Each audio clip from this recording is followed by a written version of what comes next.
এটা কিন্তু আমাদের কেন্দ্র ঘোষিত, আমাদের প্রাণপ্রিয় নেতা, আমাদের দেশ তারেক রহমানের নির্দেশ ক্রমে প্রত্যন্ত অঞ্চলে, অত্যন্ত গ্রাম অঞ্চলের মুরব্বী যুবক ছাত্র ভাইরা যারা আছেন তাদেরকে সঙ্গে নিয়ে, আমাদের সাথে নিয়ে আজকের এই ইফতার মাহফিল আয়োজন করার কথা হয়েছিল।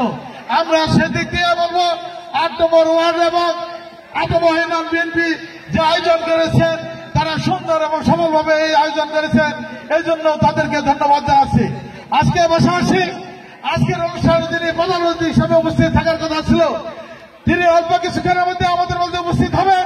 তারপরে আমি যে দৃষ্টি বলতে চাই, আমাদের গালিয়াকুড়ের মাটি মানুষের নেতা, গাজীপুর ১ আসনের মাটি মানুষের নেতা, জননেতা জনাব কাজী সাইদুল আলম মামুন সাহেবের নির্দেশ ক্রমে আমাদের গালিয়াকুড় উপজেলার ৮১ ওয়ার্ডে না হলেও আমরা বিভিন্ন ওয়ার্ডে আমরা ইফতার পার্টি শুরু করেছি।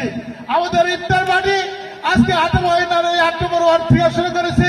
তারেক রহমানের নির্দেশে কাজী সাইদুল আলম মামুন সাহেবের দিক নির্দেশনায় আমাদের এই ইফতার পার্টির আয়োজন চলছে। আমরা আজকে এই ইফতার পার্টির মাধ্যমে আমাদের যাত্রা শুরু হয়েছে।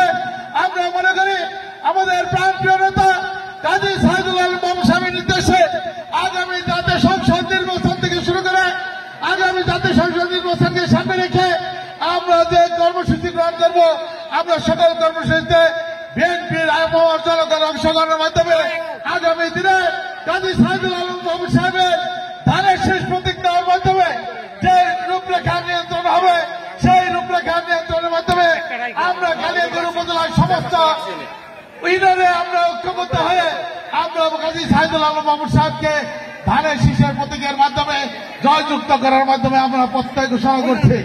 আমরা প্রত্যয় ঘোষণা করছি আগামী দিনে আমাদের রাষ্ট্রনায়ক তারেক রহমান, আমাদের প্রাণপ্রিয় নেতা কাজী সাইদুল আলম মামুন সাহেব দীর্ঘদিন কারাভোগ করেছেন, নির্যাতন হয়েছেন, নির্যাতিত হয়েছেন, রিমান্ডে কারাভোগ করেছেন, রিমান্ডে নিয়েছেন। সেই কারা নির্যাতনটাকে আমাদের প্রাণপ্রিয় নেতা তারেক রহমান এবং আমাদের প্রাণপ্রিয় নেত্রী দেশনেত্রী বেগম খালেদা জিয়া অবশ্যই তাকে ধানের শীষের প্রতীকে মনোনয়ন দেবেন।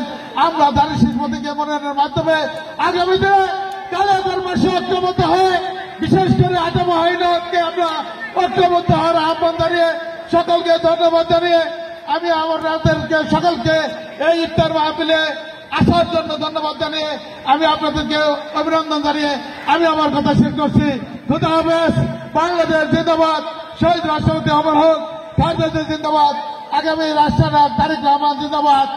আজকের অনুষ্ঠানের প্রধান অতিথি কাজী সাইদুল আলম মামুন সাহেব জিন্দাবাদ। জিন্দাবাদ। সকলকে বসার জন্য অনুরোধ করছি।